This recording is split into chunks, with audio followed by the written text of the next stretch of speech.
Hi, it's Chris Kuzmal again. We're talking about relational logical sentences, and we're going to go through and we're going to read some logical sentences that are quantified and do our best to say them intuitively in English, but there should be a warning here. Really, to truly capture what the meaning of a relational logical sentence that is quantified, you need to actually ground it, in my opinion. And this first example kind of makes that point. So I'm going to say that what it says here on the slide is for each object, if it is a cat, then every other object is a ball. And yeah, that's kind of what that sentence means.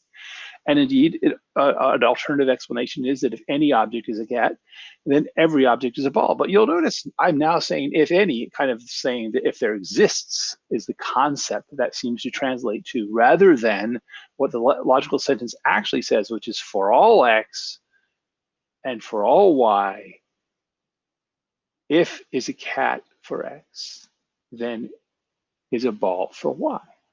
And what that actually, if you actually write that out, you're going to have a set of conjunctions that basically have every possible pair of objects in our world with an implication operator between them. And what that exactly means maps more or less to the English, but be a little careful about using the English as a way of thinking you fully understand what the logical sentence is.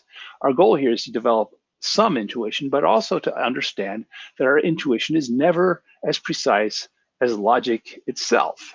That's why we have logic. In any case, it does not seem likely that if any object is a cat, then every object is a ball. It seems to be self-contradictory. So we could put a negation symbol in front of the whole thing, okay? And that could be read as it is not the case. If any object is a cat, then every object is a ball.